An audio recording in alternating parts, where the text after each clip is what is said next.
காமத்துப்பால் 109 தகையணங்குறுத்தல். திருக்குறள் 1081.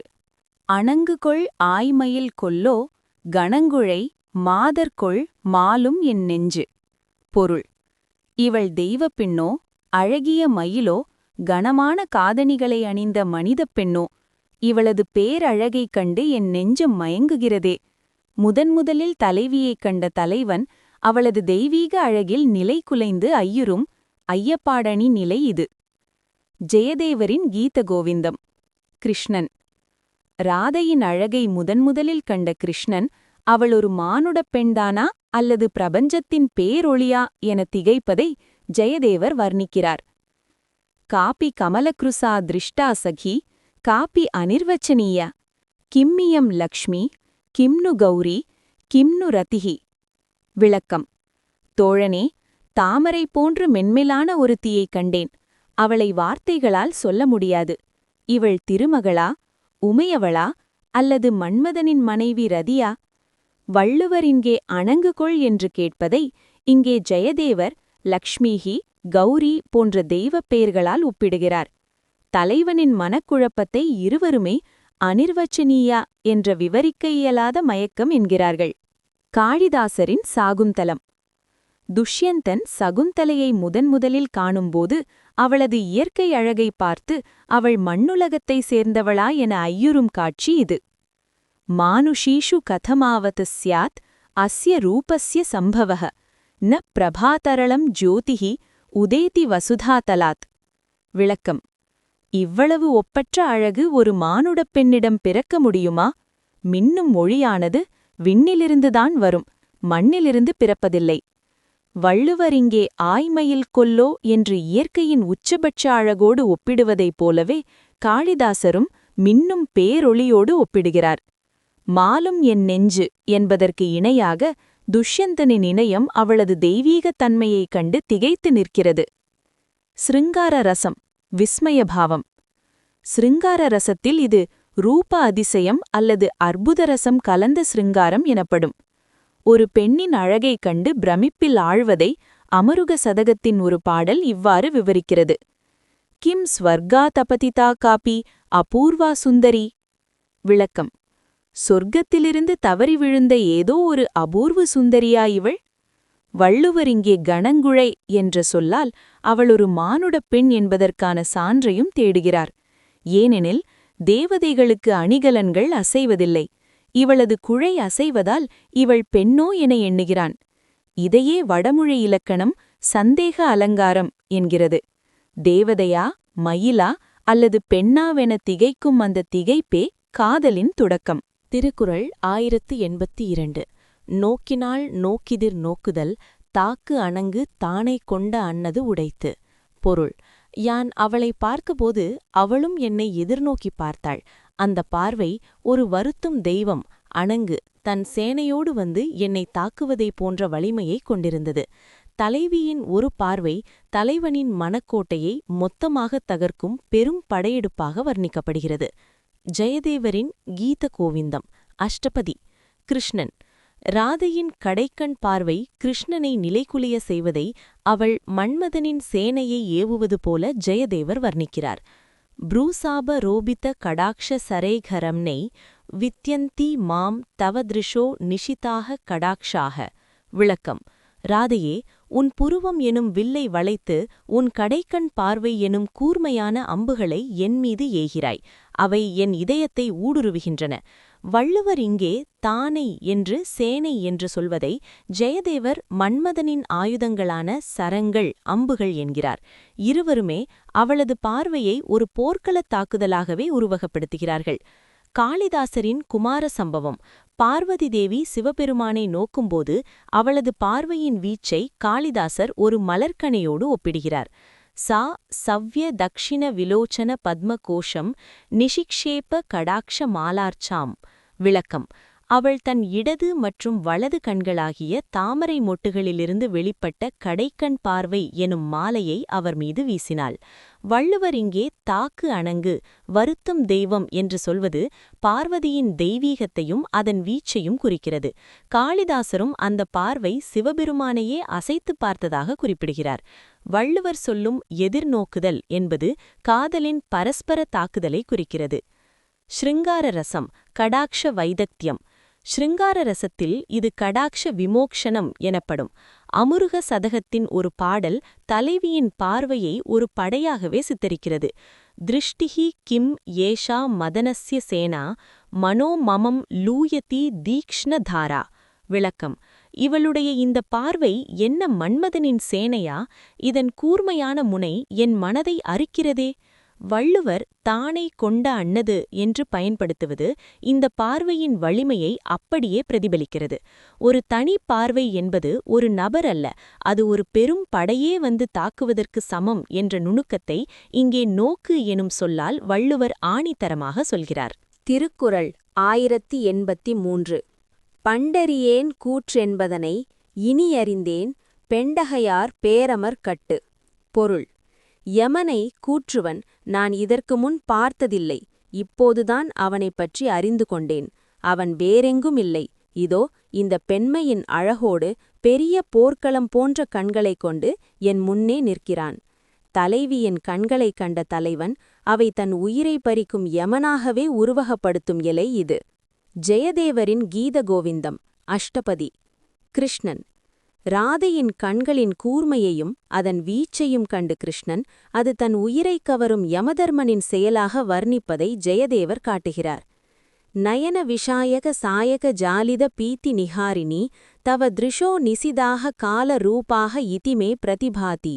விளக்கம்: ராதையே, உன் கண்களிலிருந்து வெளிப்படும் பார்வைகளாகிய அம்புகள் என் மீது பாயும்போது அவை யமனின் கால ரூபவாகவே எனக்கு தோன்றுகின்றன. வள்ளுவர் இங்கே கூற்று என்பதனை இனி அறிந்தேன் என்று சொல்வதை ஜெயதேவர் கால ரூபா யம வடிவம் என்கிறார். அழகே உயிரை பறிக்கும் ஆயுதமாக மாறும் விந்தையை இருவருமே சுட்டிக்காட்டுகிறார்கள். காளிதாசரின் குமார சம்பவம், மன்மத தகனம் மற்றும் ரதி விலாபம். காளிதாசர் பெண்களின் கண்களை ஒரு போர்க்களத்தோடு ஒப்பிடுவதில் வல்லவர். பார்வதியின் கண்களை அவர் ஒரு கூர்மையான வேலுக்கு ஒப்பிடுகிறார். திருஷ்டிஹி கிருதா பிரதிமுகி சமரேவ திஷ்ணா யயா மம பிராணஹரஹ பிரசன்னஹ. விளக்கம்: போர்க்களத்தில் எதிரே நிற்கும் வீரன் எப்படி உயிரை பறிப்பானோ அப்படியே உன் கண்கள் என் உயிரை பறிக்கின்றன. வள்ளுவர் இங்கே பேரமர்கட்டு பெரிய போர்க்களத்தை உடைய கண்கள் என்று சொல்வது அவளது கண்கள் வெறும் உறுப்பு அல்ல, அவை போர் புரியும் ஆற்றல் கொண்டவை என்பதை காட்டுகிறது. காளிதாசரும் இதே சமர என்ற பதத்தை பயன்படுத்தி உயிரை பறிக்கும் தன்மையை விளக்குகிறார். ஸ்ருங்கார ரசம் விப்ரலம்ப மதன அவஸ்தை. ஸ்ருங்கார ரசத்தில் இது மரண சமான வேதனா எனப்படும். அமருக சதகத்தில் ஒரு பாடல்: யமக கிம் நயனாஞ்சலே வசதி பிராணான் ஹரதி க்ஷணேன அஹோ வசீகரணம். விளக்கம்: என்ன அதிசயம்! யமன் என்னை இவள் கண்களின் ஓரத்தில் குடியிருக்கிறானா? ஒரு கணத்தில் என் உயிரை கவர்கிறாளே. வள்ளுவர் இங்கே பெண்டகையால் என்று சொல்வது யமன் கொடூரமான உருவத்தில் வருவான் என்று நினைத்த தலைவனுக்கு இவ்வளவு அழகான பெண் வடிவில் யமன் வந்திருப்பது ஆச்சரியத்தை தருகிறது. பண்டறியேன் என்ற சொல் காதலுக்கு முன் அவன் மரணத்தைப் பற்றி மட்டுமே அறிந்திருந்தான். காதலில் உயிர் போவதை இப்போதுதான் உணர்கிறான் என்பதை குறிக்கிறது. திருக்குறள் 1084. கண்டார் உயிருண்ணும் தோற்றத்தார் பெண்தகை பேதைக்கு அமர்த்தன கண். பொருள்: பார்ப்பவருடைய உயிரையே உண்ணும் தன்மையோடு பெண்மைக்கே உரிய மென்மையைக் கொண்ட இந்த பேதையின் கண்கள் போர்க்களத்தில் போர் புரியும் இயல்பை கொண்டுள்ளன. தலைவியின் கண்கள் மென்மையாகத் தோன்றினாலும் அவை தன் உயிரை கவரும் வல்லமை படைத்தவை என தலைவன் வியக்கிறான். ஜெயதேவரின் கீத கோவிந்தம் அஷ்டபதி. கிருஷ்ணன். ராதையின் கண்களின் அழகையும் அவை தன் ஆன்மாவை ஈர்க்கும் வலிமையையும் கண்டு கிருஷ்ணன் பாடுவதாக ஜெயதேவர் வர்ணிக்கிறார். நயன நிஹீத சரசிஜ ராக ரஞ்சித விஷயே ஹரதி மனோமம கிம்னு பிராணநாதா. விளக்கம்: தாமரை போன்ற செந்நிறம் படர்ந்த உன் கண்கள் என் மனதை அப்படியே அள்ளுகின்றன. இவள் என் உயிரின் தலைவியா அல்லது உயிரை பறிப்பவளா? வள்ளுவர் உயிருண்ணும் தோற்றத்தான் என்று சொல்வதை ஜெயதேவர் பிராணநாதா என்ற சொல்லின் மூலம் உயிர் அவளது பார்வையில் கட்டுண்டு கிடப்பதை குறிக்கிறார். காளிதாசரின் ரகுவம்சம். இந்துமதி சுயம்பரத்தில் அவளது கண்களின் வீச்சை காளிதாசர் ஒரு தனித்துவமான போர்க்கள உவமையோடு விளக்குகிறார். யயா விவ்ருத்த நயனா கட்டாக்ஷமாலயா பராதயதி ஜித காசி ராஜ கன்யகா. விளக்கம்: கண்களை சுழற்றி அவள் வீசும் கடைக்கண் பார்வை மாலைகள் எதிரே இருக்கும் வீரர்களை தோற்கடிக்கின்றன. வள்ளுவர் இங்கே அமர்த்தன கண், போர் புரியும் கண்கள் என்று குறிப்பிடுவதை காளிதாசர் பராதயதி என்ற சொல்லால் வழிமொழிகிறார். பெண்மை என்னும் மென்மையான தோற்றத்திற்குள் ஒளிந்திருக்கும் போர்க்குணம் இது. ஸ்ருங்கார ரசம், கடாக்ஷ வீக்ஷணம். ஸ்ருங்கார ரசத்தில் இது வசீகரணம் மற்றும் ஸ்தம்பனம் எனப்படும். அமருக சதகத்தின் ஒரு பாடல். சௌமியா திருஷ்டிஹி கிம்து பிராண விநாசகிருத் நாரி ரூபேண வியாதக ஹிருதயே விசரதி போல. விளக்கம்: பார்க்க மிகவும் சாந்தமாக இருக்கிறது அந்த பார்வை, ஆனால் உயிரை குடிக்கிறது. பெண் வடிவில் ஒரு வேடன் என் இதயத்திற்குள் உலவுகிறான் போல இருக்கிறது. வள்ளுவர் பெண்தகை பேதை என்று அவளது புறத்தோற்றத்தை சொல்லிவிட்டு உயிருண்ணும் என்று அவளது அகச்செயலை சொல்வது இந்த முரணழகை மிகச் சரியாக படம் பிடிக்கிறது. திருக்குறள் 1085. கூற்றமோ கண்ணோ பிணையோ மடவரல் நோக்கமிம் மூன்றும் உடைத்து. பொருள்: இந்த இளம் பெண்ணின் பார்வை யமனோ அல்லது வெறும் கண்ணோ அல்லது பெண் மானின் பார்வையா? உண்மையில் இந்த மூவகை தன்மைகளையும் இவளது ஒரே பார்வை கொண்டிருக்கிறது. அவளது பார்வையின் வலிமையை யமன், அழகை கண் மற்றும் மருட்சியை பெண் மான் மூன்றையும் ஒரே நேரத்தில் கண்டு தலைவன் வியக்கும் நிலை. ஜெயதேவரின் கீத கோவிந்தம். கிருஷ்ணன். ராதையின் பார்வையில் உள்ள கலவையான உணர்வுகளைக் கண்டு கிருஷ்ணன் திகைப்பதை ஜெயதேவர் இவ்வாறு வர்ணிக்கிறார். ஹரிணீ திருஷோ திருஷ்டி மதன விஷ விகாசிய கிம் இதி கால தண்டம் கிம் நு காம சஞ்சீவினியா. விளக்கம்: மான் போன்ற கண்களையுடைய ராதையின் இந்த பார்வை மன்மத விஷத்தை பரப்புகிறது. இது உயிரை பறிக்கும் காலதண்டமா அல்லது காமனை உயிர் பிழைக்க வைக்கும் சஞ்சீவினியா? வள்ளுவர் இங்கே கூற்றமோ மற்றும் பிணையோ என்று சொல்வதை ஜெயதேவர் காலதண்டம் மற்றும் ஹரிணீ திருஷோ என்ற சொற்களால் ஒப்பிடுகிறார். காளிதாசரின் அபிஞான சாகுந்தலம். சகுந்தலையின் பார்வையில் உள்ள மருட்சியையும் அது தரும் இன்ப துன்பக் கலவையையும் காளிதாசர் ஒரு அற்புத ஸ்லோகத்தில் வர்ணிக்கிறார். சகித ஹரிணி பிரேக்ஷிதம் திருஷ்டிபாதம் மரண சமான சுகதுக்க மிஸ்ரம். விளக்கம்: அச்சமுற்ற பெண் மானை போன்ற அவளது பார்வேச்சு மரணத்தை போன்ற வலியையும் அதே நேரம் பேரின்பத்தையும் ஒரு சேர கொடுக்கிறது. வள்ளுவர் இங்கே இம்மூன்றும் உடைத்து என்று சொல்வது போல காளிதாசரும் மான் பார்வை, பிணை, மரண உணர்வு, கூற்றம், பேரழகு, கண் ஆகிய மூன்றும் ஒரு பெண்ணின் நோக்கில் கலந்திருப்பதை அழகாக காட்டுகிறார். ஸ்ருங்கார ரசம். த்ரீவித பாவங்கள். இது சபல கடாக்ஷம் எனப்படும். ஒரே பார்வையில் பல உணர்வுகள் மோதுவதை அமருக சதகம் இவ்வாறு விளக்குகிறது. பீதிஹி பிரமோதக பிரதிபந்தக இதி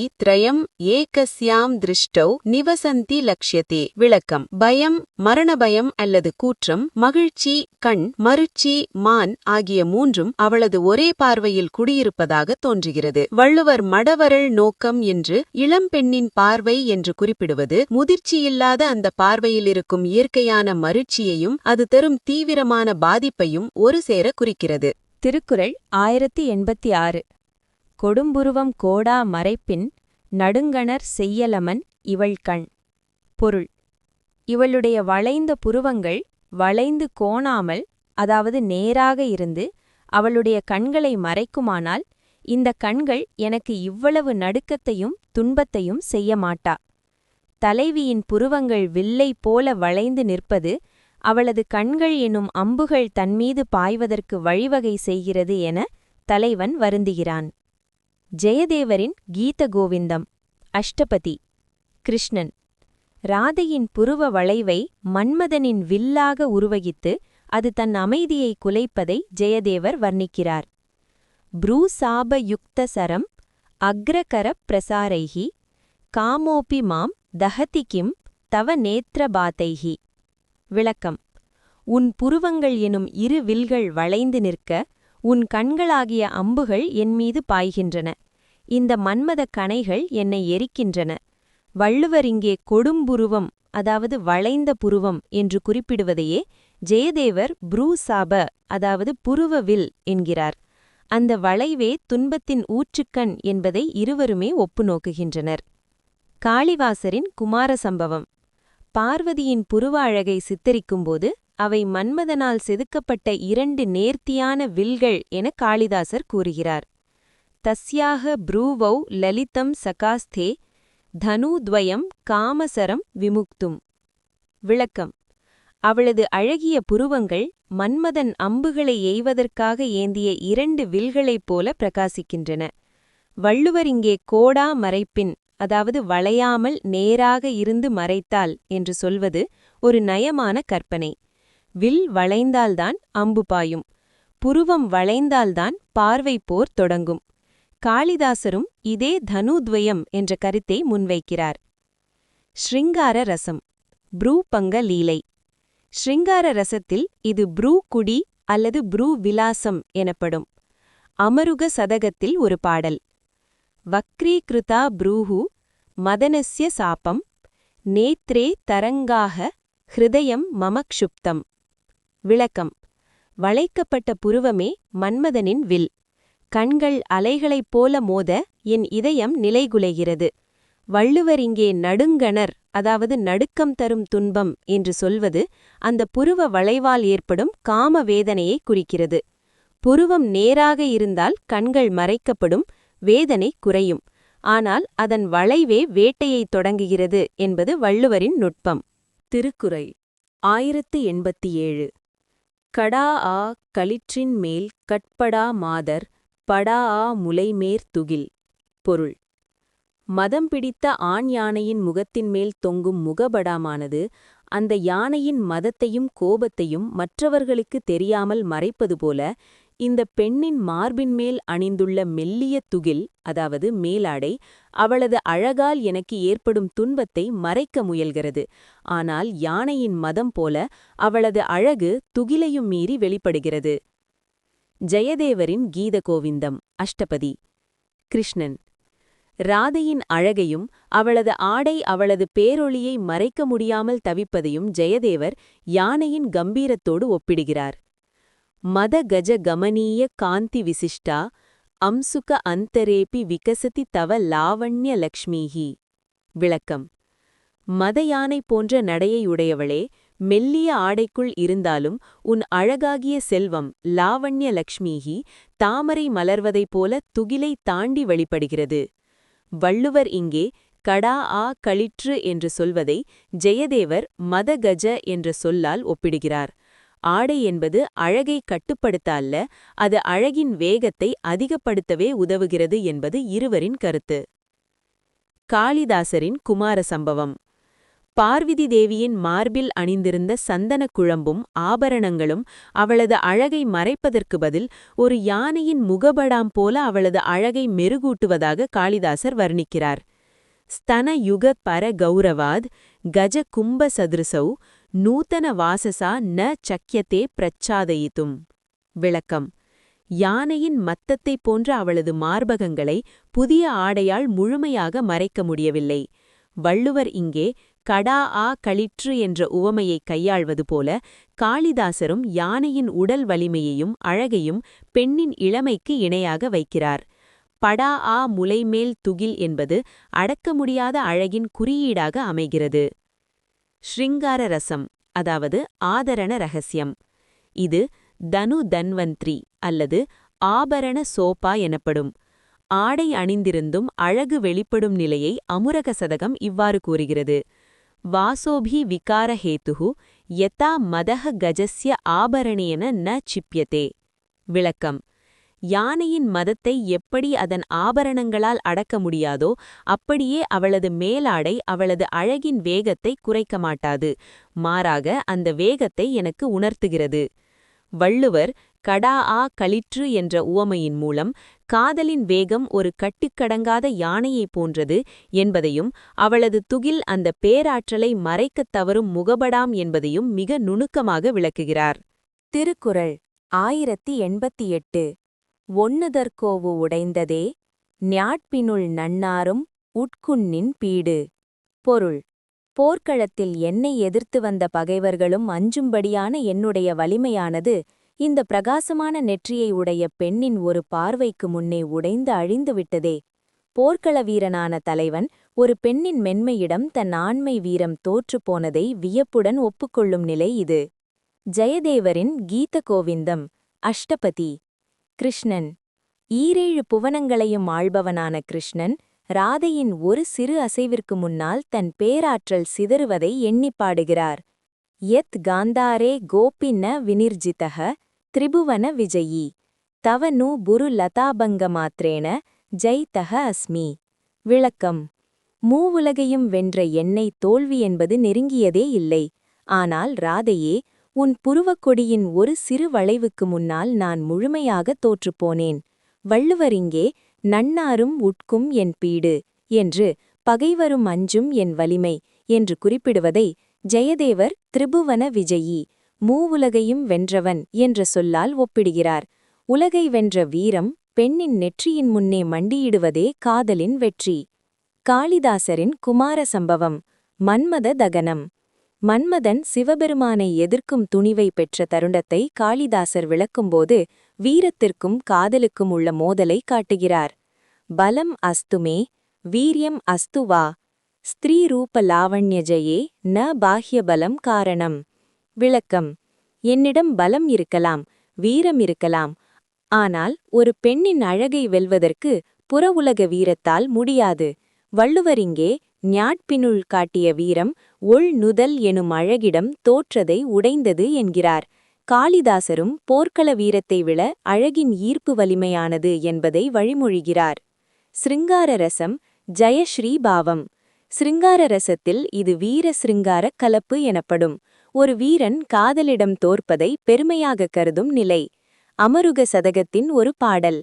ஏன ஜிக்யே ஜகத் சர்வம் ச வீரோ மதனஹாஹோ அவலா நேத்ரபாணேன விகலஹ கிரியதே க்ஷணாத்.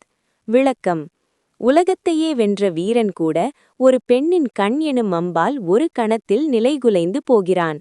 வள்ளுவர் இங்கே உடைந்ததே என்ற சொல்லால் தன் வீரத்தின் தோல்வியை ஒரு பேரதிசயமாக பதிவு செய்கிறார். போர்க்களத்தில் அசைக்க முடியாத பீடு எனும் வலிமை ஒரு பெண்ணின் நெற்றி பிரகாசத்தால் சுக்குநூறாக உடைந்தது என்பது காதலின் நுட்பமான ஆளுமையை காட்டுகிறது. திருக்குறள் 1089. பிணையேர் மட நோக்கும் நாணும் உடையாள்க்கு அணியவனோ ஏதில தந்து. பொருள்: பெண் மானை போன்ற மருண்ட பார்வையையும் பெண்மைக்கே உரிய இயல்பான நாணத்தையும் ஆபரணங்களாகக் கொண்ட இந்த பெண்ணிற்கு புறத்தே இருந்து கொண்டுவரப்பட்ட செயற்கை அணிகலன்களால் என்ன பயன்? அவை அவசியமற்றவை. இயற்கையான அழகும் குணமுமே ஒரு பெண்ணிற்கு சிறந்த அணிகலன் என தலைவன் வியக்கும் நிலை. ஜெயதேவரின் கீத கோவிந்தம். அஷ்டபதி. கிருஷ்ணன்.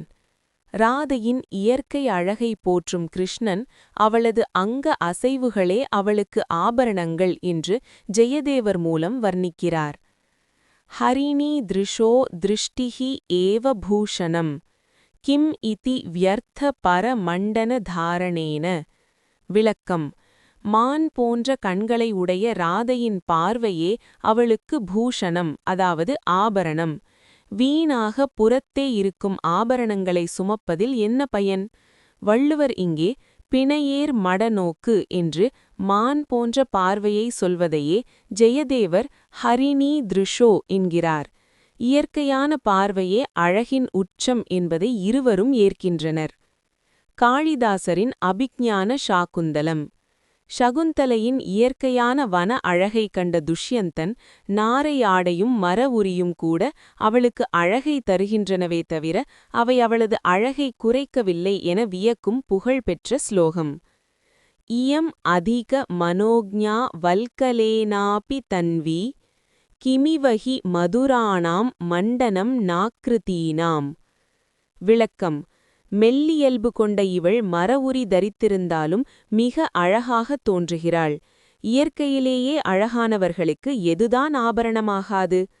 வள்ளுவர் இங்கே அணி எவனோ ஏதில தந்து என்று புற ஆபரணங்களால் என்ன பயன் என்று கேட்பதை காளிதாசர் மதுராணாம் மண்டனம் என்ற தத்துவத்தின் மூலம் விளக்குகிறார்.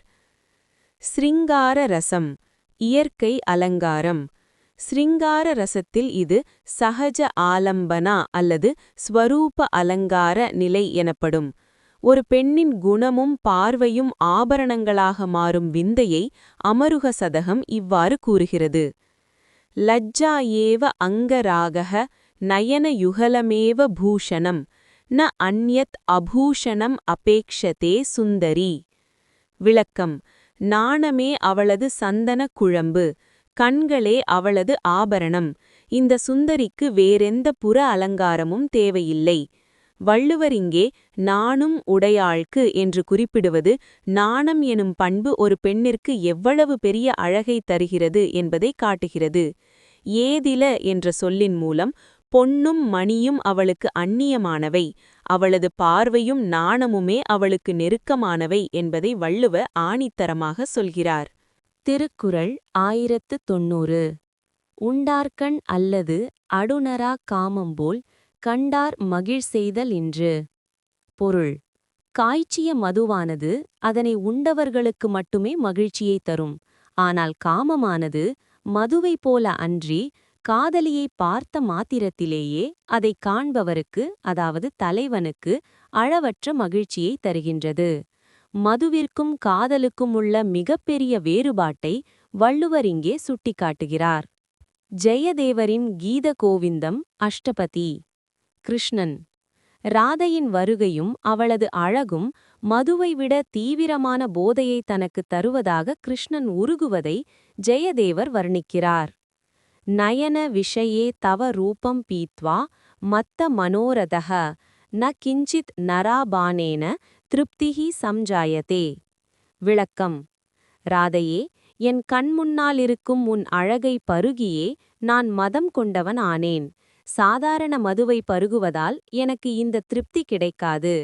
வள்ளுவர் இங்கே கண்டார் மகிழ் செய்தல் என்று சொல்வதை ஜெயதேவர் நயன விஷயே என்கிறார். குடித்தால் மட்டுமே மயக்கம் தரும் மதுவை விட கண்டாலே மயக்கம் தரும் காதல் உயர்ந்தது என்பது இருவரின் துணிபு. காளிதாசரின் குமார சம்பவம். பார்வதியின் அழகைக் கண்ட சிவபெருமான் அடைந்த மன மாற்றத்தை வர்ணிக்கும்போது அது உலகியல் போதைகளை தாண்டியது என காளிதாசர் குறிப்பிடுகிறார். தர்சனேன ஏவ சம்மோஹः ந பானேன ந சக்கியதே அபூர்வ மதிரா காபி யயா அயம் ஜகத்பதிஹி வசீகிருதः. விளக்கம்: பார்த்த மாத்திரத்திலேயே மோகத்தைத் தரும் ஒரு அபூர்வ மதுவாக இவளிருக்கிறாள். சாதாரண பானத்தினால் இத்தகைய வசீகரத்தை அடைய முடியாது. வள்ளுவர் இங்கே அடுநரா என்ற சொற்களின் மூலம் மதுவின் எல்லையை சுருக்கி கண்டார் மகிழ் செய்தல் என்பதன் மூலம் காதலின் எல்லையை விரிக்கிறார். அனுபவித்தால் மட்டுமே இன்பம் தரும் மதுவை விட காதலி அருகில் இருப்பதே பேரின்பமாகும். ஸ்ருங்கார ரசம், விஷய ஆனந்தம். ஸ்ருங்கார ரசத்தில் இது நேத்ர உற்சவம் எனப்படும். அமுரக சதகத்தின் ஒரு பாடல். பானேன அபேக்ஷதே காரியம் தர்சனேனைவ சித்யதி நரா விஷமிதி லோகே காமபானம் து துர்லபம். விளக்கம்: மதுவை தேடி அருந்த வேண்டும், ஆனால் காதலோ பார்த்தாலே கைகூடுகிறது. மதுவின் போதை உலகியல் சார்ந்தது, ஆனால் கண்டாலே தரும் இந்த போதை மிக அரியது. வள்ளுவர் இங்கே உண்டார்கண் அல்லது என்ற சொற்களின் மூலம் மதுவின் எல்லையை சுருக்கி கண்டார் மகிழ் செய்தல் என்பதன் மூலம் காதலின் எல்லையை விரிக்கிறார். அனுபவித்தால் மட்டுமே இன்பம் தரும் மதுவை விட காதலி அருகில் இருப்பதே பேரின்பமாகும். 109. தகையணங்குறுத்தல். தெய்வீகப் பேரழகின் தரிசனம். திருக்குறளின் காமத்துப்பால் தொடங்கும் இடமே ஒரு வியப்பில் தொடங்குகிறது. இது வெறும் ஒரு பெண்ணின் அழகைக் கண்டு ஒரு ஆண் மயங்குவது அல்ல, மாறாக ஒரு சாதகன் அல்லது பக்தன் இறைவனின் பேரொளியைக் கண்டு திகைத்து நிற்கும் ஒரு உன்னத தருணமாகும். 1. தெய்வமா மானுடமா? வியப்பு நிலை. அதிகாரத்தின் தொடக்கமே ஒரு பெரிய ஐயப்பாட்டுடன் தொடங்குகிறது. காணப்படுவது தெய்வமா, அபூர்வமான மயிலா அல்லது கனமான குழையணிந்த ஒரு பெண்ணா என்று தலைவன் திகைக்கிறான். குறள் 1081. ஆன்மீகப் பொருள். இது ஒரு யோகி தன் இஷ்ட தேவதையை தரிசிக்கும்போது ஏற்படும் திகைப்பு. மாயைக்கும் உண்மைக்கும் இடையிலான அந்த மெல்லிய கோட்டை தலைவன் இங்கே உணர்கிறான். அந்த பேரழகை கண்டவுடன் அவனது உள்ளம் ஒரு போர்க்களம் போல அவனது கட்டுப்பாட்டை மீறி தவிக்கிறது. குறள் 1082. 2. கூற்றுவனும் பார்வையும். மரணமும் வாழ்வும். தலைவியின் பார்வை தலைவனுக்கு ஒரு கூற்றுவன் போல தெரிகிறது. குறள் 1083. சாதாரண கூற்றுவன் உயிரை பறிப்பான். ஆனால் இந்த பெண் தன் பார்வையாலேயே உயிரை சிதைக்கிறாள். குறள் 1085. ஆன்மீகப் பொருள். இறைவனின் தேஜஸை காணும்போது மனிதனின் நான் என்ற அகங்காரம் மரணமடைகிறது. நான் அழிந்தால் மட்டுமே இறைவன் வெளிப்படுவான். இந்த பார்வை அகங்காரத்தை சிதைக்கும் ஒரு ஞானப் பார்வை. 3. புருவமும் புகழும். வில்லும் அம்பும். தலைவியின் வளைந்த புருவங்கள் வில் போலவும் அவளது கண்கள் அம்பு போலவும் தலைவனை துளைக்கின்றன. குறள் 1086. இந்த கண்கள் முன்பே என் உயிரை வருத்துகின்றன, இதற்கு மேல் இந்த புருவங்கள் எதற்காக வில்லாக வளைகின்றன என்று அவன் வினவுகிறான். குறள் 1089. ஆன்மீகப் பொருள். இறைவனின் ஈர்ப்பு ஒரு மகா காந்தத்தைப் போன்றது. பக்தன் அந்த ஈர்ப்பிலிருந்து தப்ப முடியாது. வளைந்த புருவங்கள் என்பது பிரபஞ்சத்தின் ஒழுங்கமைப்பை குறிக்கும் குறியீடு. அந்த ஒழுங்கிற்குள் சிக்கிய ஆன்மா தன்னை முழுமையாக சரணடைய செய்கிறது. 4. அணிகலனும் அழகும். இயற்கையும் செயற்கையும். தலைவி அணிந்துள்ள அணிகலன்கள் அவளது அழகை கூட்டவில்லை, மாறாக அவளது இயற்கை அழகே அந்த நகைகளுக்கு பெருமை சேர்க்கிறது. குறள் 1090. ஆடை போர்த்திய மார்பகம் பகைவருக்கும் அச்சத்தை தரும் வலிமை கொண்டது. குறள் 1088. ஆன்மீகப் பொருள். இறைவன் எந்த அலங்காரமும் அற்ற நிர்வாணப் பொருள். அவனுக்கு நாம் செய்யும் அலங்காரங்கள் எல்லாம் நம் திருப்திக்காகவே. அவனது சுயமான ஒளி அனைத்து படைப்புகளையும் திகைக்கச் செய்யும் வல்லமை கொண்டது. முடிவுரை. தகையணங்குறுத்தல் தரும் பாடம். இந்த அதிகாரம் ஒரு தொடக்கம். ஒரு ஜீவாத்மா தலைவி தன் பரமாத்மாவை முதல் முறையாக காணும்போது ஏற்படும் அந்த அதிர்வே தகையணங்குறுத்தல். காமத்தை புனிதமான பக்தியாக மாற்றி பின் பேரின்பமாக உருமாற்றும் வித்தையை வள்ளுவர் இந்த அதிகாரத்தின் மூலமே தொடங்கி வைக்கிறார்.